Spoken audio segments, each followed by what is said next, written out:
Fala pessoal, começando mais um fechamento de mercado. Hoje, dia 23 de outubro, mais uma quarta-feira e vamos aí para as atualizações do dia.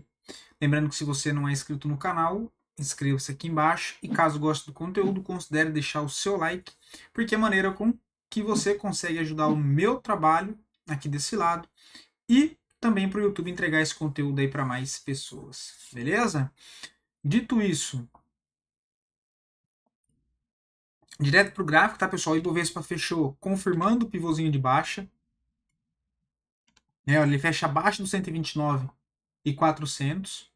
Tem aqui esse mapeamento que a gente já fez, essa possibilidade desse pivô, sugerindo um alvo ali na região dos 126, 125.500, apoiado nessa linha de tendência de alta de médio prazo e também nessa zona de fundo aqui anterior. Né? Então tem uma região de suporte muito forte para o Ibovespa nessa zona dos 126 mil pontos. Porém, se a gente coloca aqui as médias, a gente vê que o Ibovespa parou em cima da média móvel de 200. Então, tem a possibilidade, né, da média aqui funcionar como um suporte, tá? Tentou recuperar, não conseguiu, né? Acabou fechando abaixo de fato do fundo, confirmando o pivô. Porém, tem a média móvel de 200 aqui. A gente viu que ela serviu como suporte aqui, serviu como suporte aqui no passado também. Vamos ver se a partir daqui a gente consegue voltar à força compradora no Ibovespa, pelo menos para brigar próximo dessa região dos 132 mil pontos, tá? Mas por enquanto ainda segue o viés mais negativo no Ibovespa. Vamos ver se a gente tem alguma divergência. Não tem. Leve divergência no estocástico. No ABV nada. Dólar também segue fraco, tá, pessoal? O dólar não consegue romper essa região dos 5.710. Né? Ele ficou brigando nessa zona aqui 3, 4 vezes. Olha, não consegue fechar acima, ou seja, demonstrando de fato ser uma zona de resistência muito forte para o dólar. A gente não vê muita força compradora aqui, próximo desse ponto de resistência, porém, tivemos uma certa fraqueza do dólar em conseguir dar sequência nessa movimentação. Talvez ele fique aqui consolidando para de fato tentar ganhar força para armar um pivô ou faça mais um pullback da média móvel de 20. Acima dos 5.715, fechando, né, passa a mirar a região dos 5.920, tá, que seria essa região de vazio gráfico para o dólar. Partindo lá fora,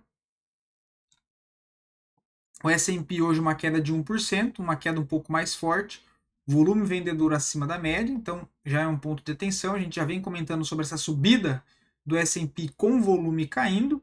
Agora ameaçou perder canal de alta, não perdeu por enquanto até agora, né? O mercado fecha mais tarde, se eu não me engano é 6 ou 6,5, não me lembro agora. Mas brigando aí em cima de zona de suporte de canal de alta. Permanece tendência de alta no curto prazo, próximo alvo é no 5.950, tá? Mas de certa maneira um pouco fraco aqui o S&P. O Dow Jones 0,96 de queda, perdendo zona de canal de alta, né? Ou seja, com volume vendedor acima da média, demonstrando uma certa fraqueza nesse movimento. É claro que a gente tem aqui zona de topo anterior que pode servir como um pullback, né? Às vezes vem só testar a cabeça do pivô aqui anterior para depois tentar lançar mais uma onda para cima. Porém, se a gente olhar aqui o volume que eu já venho alertando vocês, é um movimento de preço subindo com volume caindo, o que não é um bom sinal. E agora a gente vê uma certa pressão vendedora entrando nessa região. Vamos ver se a partir daqui os compradores conseguem defender, tá? O índice da Nasdaq 1,60 de queda, também testando linha de tendência de alta de curto prazo, ainda sem força para conseguir violar, né, ou seja, romper seu novo topo ali dos 18.680 e hoje uma queda um pouco mais forte de 1,60, também com volume vendedor acima da média. O Brent também ainda segue bem travado, não tem nada para fazer, tem zona de suporte no 69 e resistência no 79. Minério de ferro ainda segue fraco também aqui nesse processo de canalzinho de baixa de correção, muito fraco, pouco volume, né? Bem baixa a liquidez. DXY hoje quase bateu nosso alvo lá dos 104,60, né? Chegou quase a bater lá em cima. Estudo muito bem feito. Segue tendência de alta no curto prazo. Agora deve fazer um processo de correção, seja de lateral ou uma leve correção para baixo, para depois ganhar força para ir lá no 105,30. Mas bonita a movimentação. Iniciou praticamente isso aqui, né, pessoal? Ele fez essa movimentação de baixa, olha, e depois a volta em V, batendo aqui no seu ciclo, tá? Ponto muito importante de resistência esse agora para o DXY, tá? Vale atenção. Acima desse ponto do 104,60, ele passa a mirar aqui essa linha de tendência de baixa na faixa do 105,50, tá?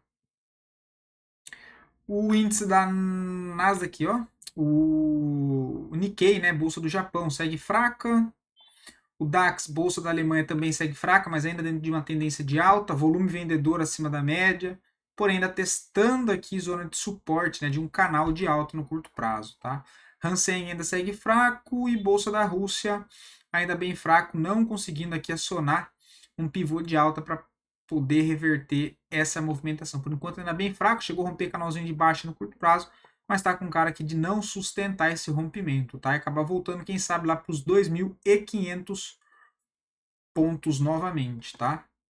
O ouro hoje iniciando uma correção, né? Renovou máxima histórica,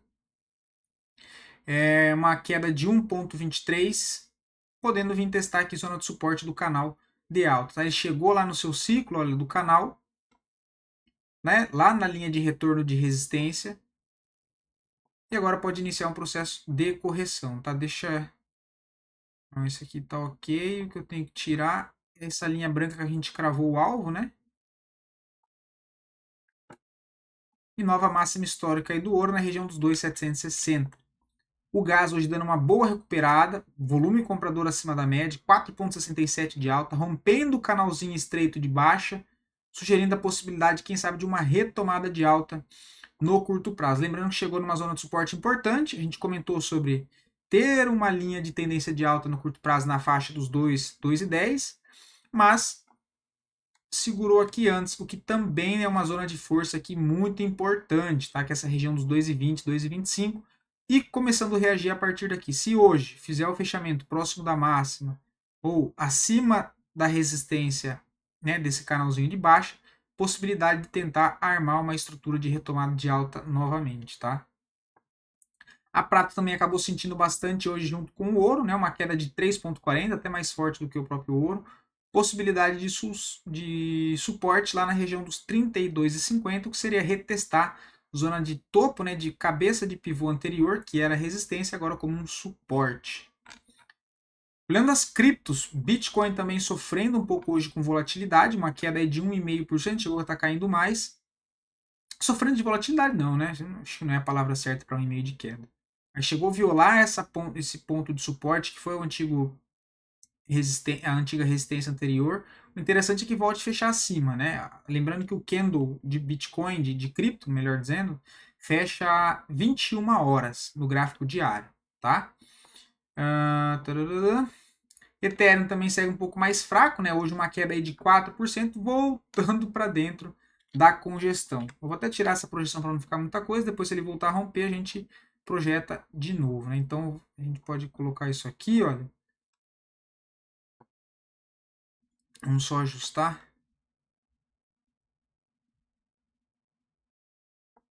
Esse ponto de resistência pro Ethereum. Tá montando uma congestão ainda bem fraca, né? Não consegue sair dessa região aqui. Vamos dar uma olhada rapidinho lá nos mercados com panorama geral. Performance do dia do S&P, né? Assim como a gente olhou agora no TradingView, que ficou um pouco feio o cenário, a gente já tinha comentado no início da semana, na verdade tinha comentado não, a gente vem comentando desde o início da semana, o início pesado nas bolsas, ou seja, um início de semana muito puxado para venda, né? Os ativos fracos, baixa volatilidade. Agora a gente vê entrando nessa semana um pouco mais de pressão vendedora. Olhando hoje, a gente vê que os índices mais importantes, que é o índice de tecnologia, o de comunicação e serviço, de consumo cíclico, né? O industrial não, os de software também negativo, e o restante dos setores, apesar de não ter ficado negativo, ficaram levemente. Na verdade, vamos lá, não é que não ficaram negativos, apesar de não ter alta volatilidade negativa, que a gente consegue perceber pela própria cor, né, que é um vermelho mais escuro, ou seja, volatilidade baixa,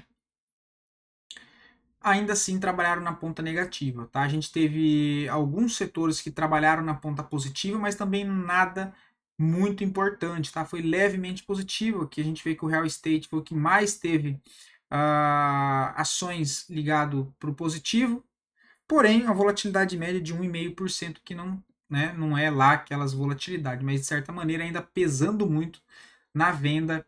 A gente já está no meio da semana, os mercados lá fora. Tá? Se a gente olha o mundo afora, ainda muito tenso, muito pesado, né? Questões geopolítica com certeza influenciando. Então, assim, é um cenário de incerteza e a gente vê isso refletindo essa semana, chegando próximo do fechamento do mês de outubro, início de novembro a gente tem a decisão do presidente lá nos Estados Unidos, então deve entrar muita volatilidade nos mercados, não só isso, mas também a questão geopolítica, né? E a gente vê o início dessa semana aqui pesando bastante para a ponta da venda, tá? Então tem que ficar bastante atento, não esqueçam stops, tá? Chegou no stop, não tire stop, né? Para querer ficar fazendo o preço médio, cai fora e bastante cautela nesse momento. A gente vê aí bastante pesado ainda os índices, ok? As bolsas, né? Olhando as melhores performances, inclusive até agradecer quem respondeu lá a nossa dúvida sempre. A nossa não, a minha dúvida. Sobre os índices aqui que eu não sabia o que era e me responderam, tá? O VIX foi a melhor performance do dia de hoje, mas o VIX é um índice de volatilidade, então não vou considerar. Em segundo, a gente viu o gás, né, o natural gás, assim como a gente olhou no trading view, a recuperada ali, rompendo um canal de baixa no curto prazo, retomando o viés positivo novamente. A pior performance foi a prata no dia de hoje, com uma queda de 3,5% até o momento. Ok? Dito isso, voltando para a nossa bolsa, os dois ativos que mais subiram, IRBR3, a gente já veio comentando do papel, né, ele veio, fechou esse gapzinho aqui em cima, mas acionou aqui a retomada desse movimento, muito fluxo comprador, o que olhando pelo semanal é o trade de correção que eu sempre comento com vocês. Veio corrigindo em forma de bandeira, chegou na média móvel de 20, média móvel de 20 segue ascendente, barra que testa ou se aproxima pelo menos 1% da barra, da média. No rompimento da máxima, você opera a favor do movimento vigente. Quem pegou aqui embaixo seguindo o semanal se deu bem, já está posicionado. Agora, para fazer alguma coisa, só se tiver um pullback. Tá? Como que eu posso medir esse pullback? Você pode pegar a própria FIBO, passar entre máxima e mínima dessa barra e procurar a compra, quem sabe, no intraday próximo aqui a esses níveis de retração, tá? 46, 45 e 33. Ok, mas na máxima e stop na mínima, eu esperaria um pullback, tá? Carrefour, não vejo nada, tá? O papel ainda segue tendência de baixa, não vejo nada para ser feito. Inclusive, até comentando, né, tá marcada aí PM 940, foi só para mim não esquecer, porque na solicitação do vídeo de ontem me passaram com PM de 9,40 perguntando sobre a possibilidade de recuperação do papel para realizar lucro. A primeira coisa que a gente tem que entender, qual que foi o objetivo da entrada na operação? Foi curto prazo? Foi médio prazo? Foi longo prazo? Segunda pergunta, foi seguindo o gráfico, análise técnica ou por conta de fundamentos? Se foi por análise técnica e uma compra na região de 9,40 e a gente está em 7,78, já não faz mais sentido estar posicionado. Já teve várias aqui posições com possibilidade de estopar a posição, se, né, considerando que o intuito foi trade de curto prazo, que é o intuito dos nossos vídeos aqui do canal. Então, olha, 9,40, quando perde esse fundo aqui dos 8,34, já deveria ter sido estopado. Olha, inclusive eu comentei aqui. Quem está comprado, se perder esse fundo, cai fora. Agora está lá embaixo. Não tem muito o que fazer. O que eu faria? Você pode ajustar o stop na mínima de hoje. E se a partir daqui ele faz uma recuperação para voltar a testar esse antigo ponto de suporte como uma resistência que fica na casa dos 8,50, você zerar a posição aqui. Mas deixar o stop na mínima de hoje. Se perder a mínima de hoje, você cai fora, estopa e não tem muito o que fazer. Tendência de curto e de médio prazo segue de baixa do papel, tá? Nenhuma força compradora. Só repique por enquanto. Hype 3, né? Que mais caiu hoje? 281. Não vejo nada para fazer, tá? Papel bem feio, tá lateral, totalmente lateral, tá? Não vejo absolutamente nada para ser feito. Local web que a gente comentou aqui também, olha, próximo de estopar o tradezinho que a gente comentou, né? Que era aqui dessa barra, chegou a fazer parcial, agora está aqui enroscando. Vamos ver, né? Vamos ver se segura nessa zona de suporte aqui, mas lembrando que a tendência principal do papel já é uma tendência de baixa. Tá? Então ele pode voltar para esse nível de congestão maior, voltando lá para sua zona de suporte dos 3,88. Tá? Deixa eu até dar uma clareada aqui para não ficar muita coisa no gráfico. Eita.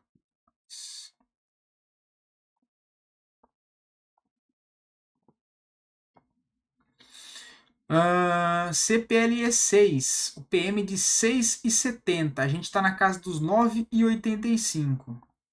6,70 e de novo, tem que saber, foi para curto, foi para médio prazo, né? A gente tem que saber essas perguntas antes de responder a questão de stop. Eu vou considerar que seja para curto prazo, tá? O que já se tivesse sido para curto prazo, com base em análise técnica, já deveria ter saído, né? 6,70 está comprado muito lá atrás. Então eu não sei se é para curto prazo, tá? 6,70 já dá com uma boa valorização, né? Provavelmente não foi para curto prazo porque não faz sentido.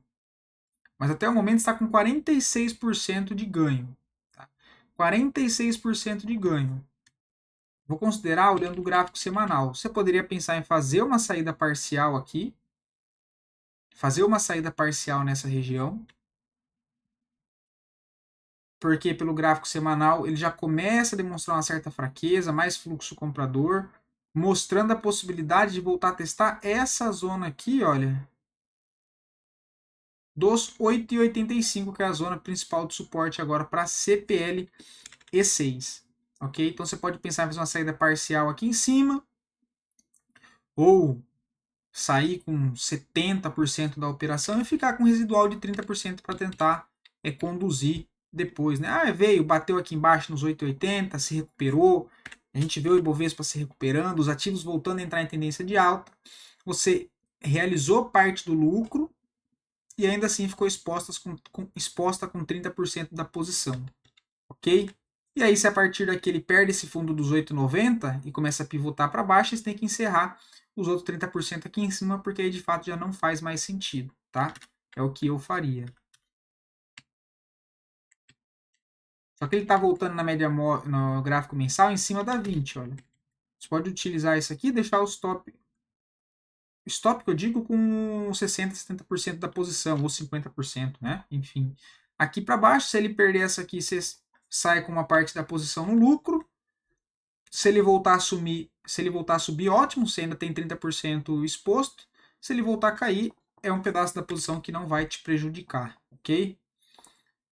COSAN, PM de 12,40. De novo, 12,40. Aqui, olha. Perdeu o fundo aqui, já deveria ter sido estopado. Teria estopado com 3,70. Não seria nada mal, né? Um stop curto. Agora já tem um stop de 5,57. De novo. Ajusta o stop para a mínima de hoje no fundo. Se a partir daqui o papel fazer um pullback até essa região de antigo suporte, que agora funciona como resistência, média móvel de 20 para usar como base, você zera aqui em cima, porque já deveria ter sido zerado aqui. Então você posiciona o stop na mínima e tenta carregar. Se ele perder a mínima, você estopa, não tem muito o que fazer, ok? CSNA3, PM de 12,15, né? 12,15 tá aqui para cima. Aqui é complicado, tá? Essa região. Eu, para ser sincero, se for pensando em curto prazo, eu já não ficaria comprado, tá? Porque eu tenho aí uma zona de suporte que a gente não vê retorno comprador no papel. Vamos ver se tem alguma coisa aqui. Nada, tá? Papel bem bagunçado. Eu não ficaria comprado no papel, não. Eu ficaria stop na mínima aqui. Se perdesse a mínima de hoje, eu estoparia. Papel bem fraco. E FESA 4, tá? Acionou o pivô de baixa no curto prazo. Próximo alvo no curto prazo é essa região aqui dos 7,11. Tá? Não vejo venda e não vejo compra aqui mais. Só para quem já está posicionado por algum motivo na venda. Se eu tivesse comprado para curto prazo, o stop já teria acionado, né, na perda de fundo aqui dos 7,55. Ok? Espero poder ter ajudado vocês. Não lembrem, não esqueçam, na verdade, que se quiser ver análise de algum ativo em específico, só deixar aqui nos comentários que eu trago análise para o dia seguinte. Beleza? Abração, bons trades e tamo junto, pessoal. Fiquem com Deus, tá?